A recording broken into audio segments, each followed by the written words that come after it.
ป้าบุญเพ่งได้เพื่อเลยอันนั้นบำรุงขนาดให้บุญเพ่งนี่สบายดีพี่น้องสวัสดีFCเด้อพี่น้องเด้อ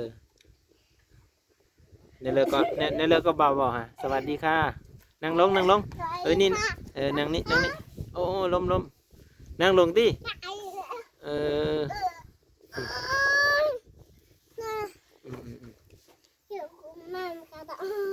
บ่ไปเซิร์ฟกี่หนึ่งนี่ฮะคือมีมาลินเบอร์ดำ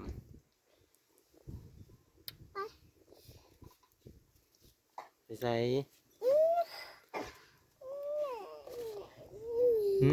มาไปใส่มาใส่คือได้บำรุงดีแท้เอานมมาใส่เนี่ยพูดเลยก็เฮิร์นจื้อซื้อมันอยู่พอจะรูน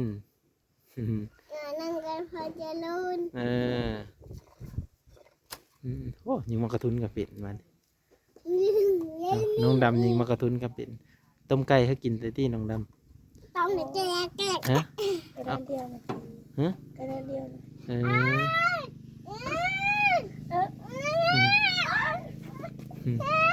เอาล้มจะอยู่คนเดียวเอาไปดึงขาแล้ว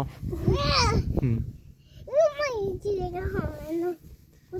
กินเลยดิฮะกินในนมนะฮะกินเน่เอามาเอามาได้ไหมน่ะมีเธอกินขี้ที่ดิเพื่อนที่หมู่เขาจะกินขนมน่ะ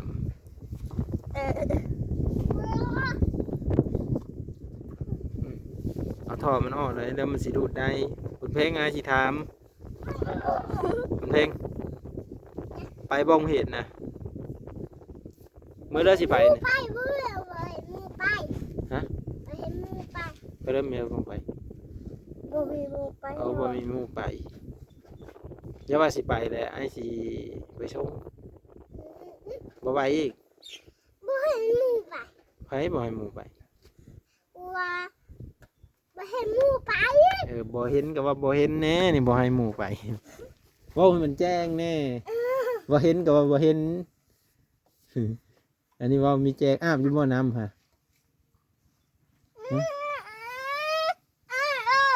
ฮะมันยังแข่งคือละไอ้แท้เอาลังดำฮักเลยเราสิได้รู้ได้โพสมูอยู่บ่เนาะไอ้ดำลังดำฮักมันไม่ได้รู้ไม่ได้โพสแล้วบุญเพ่งหลายเลงเรานี่มันเป็นลูกแล้ว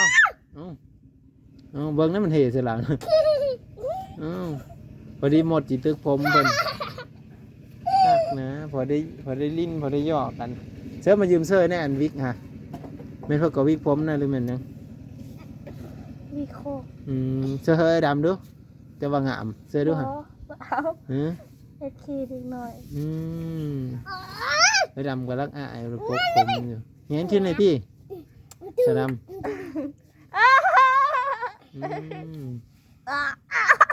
เฮ็ดขอฮักนะครับขอไอ้ดำฮักเลยสิได้โพสน้ำมูอยู่บ่มาได้เลยผัวพาสิได้ผัวเฮ้ยสิได้ผัวสิบีบแอวคนเลยบีบมันกิ้วเขาบ่ไปเซิร์ฟกี่หนึ่งไอ้ถามยังไม่ตอบเลยไปบางไม่ก็ไปบางไม่ยังไม่ตอบไปซื้อเก็บไข่ฮะซื้อเก็บแล้วก็ไปสั่งว่ามันแจ้งแล้วก็ไปสั่งน้ำคอยน้ำแล้วก็ไปซื้อเก็บคอยน้ำมันยังเก็บมันยังเก็บจิบเอาไว้เห็นยังจิบฮะเก็บผมจิบนี่ผมจิบก็จิบอันนี้เก็บอยู่ว้าวไปเจ้าจะว่าบ่แจ้งเลยจิบก็จิบดำกันยังหูควันดำก็ไม่รู้จักคือกันคอยเฮียนอยู่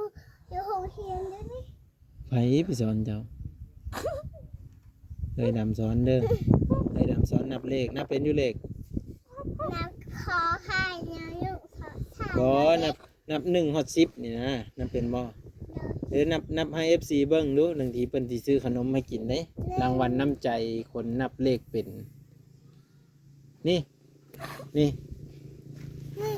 กันเลยนี่2 ฮะนี่ไอชี้มือขึ้นเท่าเลยให้เว้าเท่านั้นเด้อนี่เลขยังนี่เลขยังนี่ เรียกหก เอาดี ไม่ที่เก้า ๆหนึ่งนี่ไอเชียนให้เบิ่งก่อนหนึ่ง หนึ่ง สอง สอง สาม สาม สี่ สี่ ห้า ห้า นิ้วมือนี่มี5 นิ้วเด้อ เออ ข้างหนึ่งมี5 นิ้ว อันนี้นี่6 หก 7 เจ็ด 8 เก้า 8 เออ9 เก้า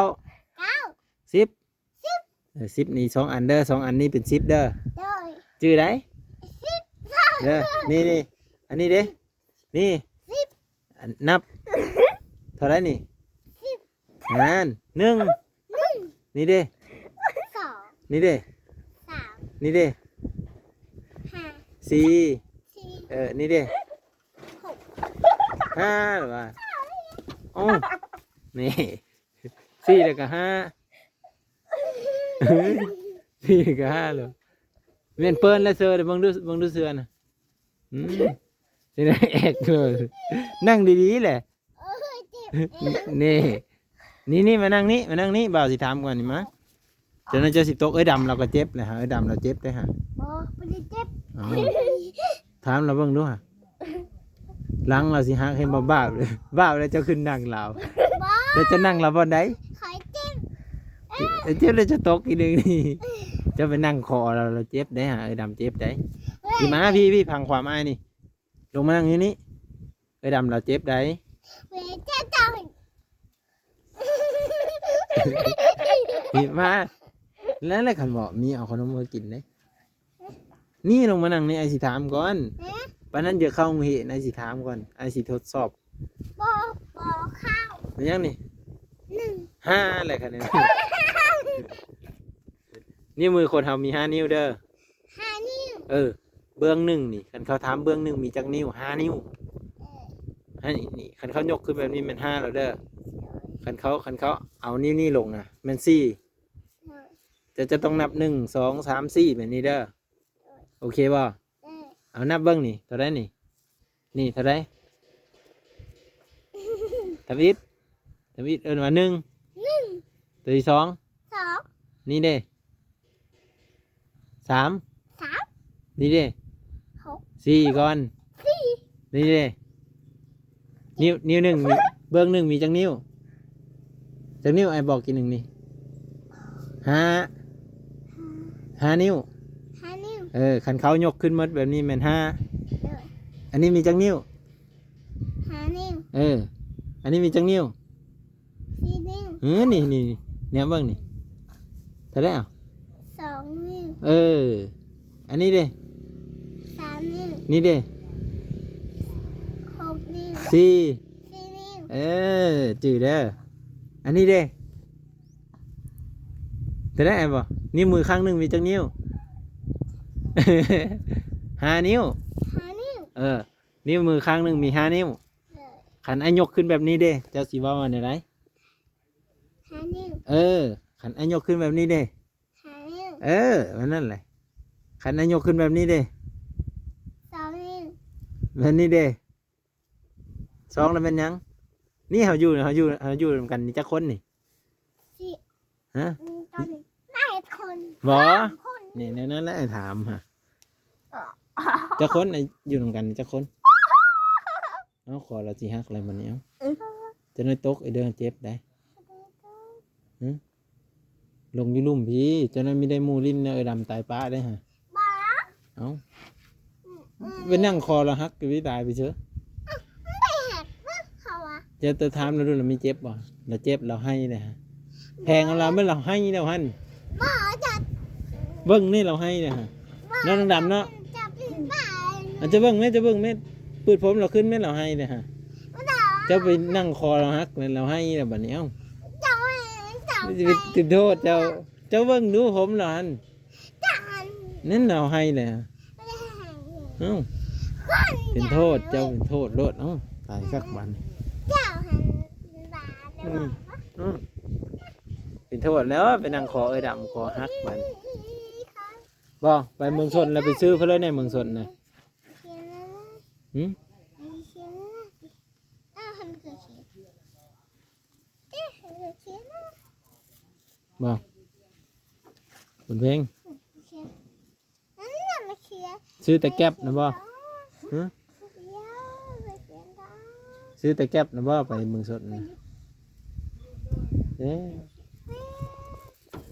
เอาเขียนอันนั้น ซื้อแก๊บเบิ่งในคลิปมันสิพงออกมาเลยแต่โหฮะนิบดีๆแน่เอ้ามันสิหลุดแหละบุญเพ่งเอ้ยใส่ให้มันงามเลยอาบอยู่น้ำหาบ่เสื้อกิบอาบน้ำอยู่บ่หึ บ้าไม่ได้ซื้อแม่ ไปซื้อให้ก็งามอยู่เนาะน้องดำเนาะกิบเป็นงามได้ทุกคนน้องดำเสื้อให้งามเลยน้องดำมีเสื้อบ่คือเด็กน้อยอยู่เนาะน้องดำมันมีเสื้อน้องดำอยู่ผู้เดียวเนาะน้องดำเนาะพ่อแม่ก็ไปนั่นหมดแล้วว่าสิมาอยู่เป็นหมู่เพิ่นอยู่ทุกคนเลย ตายทั้งเดือน นี่เพิ่นหาก็มาเนี่ยบ่ฮู้จักหยัง เอ้าของใครของเกีย น้องดำก็ยังเงาๆเนาะไม่คิดฮอดผู้บ่าวแล้วไม่จักน้องดำ บ่ มื้อหน้าก็สิมาเบิ่งโซนเพาะโซนพักน้องดำเพิ่นน้องดำพาไป เป็นหมาแล้วมาแต่งนะ อันนี่นะอันกันนี่ไง บ่เป็นทำเดี๋ยวว่าเป็นหมาแล้วเอาลมเด้อเจ็บเด้อ ตัดดี อืม ตัดดีกันเด้อ แม่นยังไปกัดขี้ศพอ่ะนะโอ้ยพญาเกิ้งน้อยเอ้ยกัดขี้ศพกัดอีหยังลิ้นน่ะว้าวเฮ็ดด้วยกินนึงเนี่ยเฮ็ดได้กัดอีหยังลิ้นน่ะ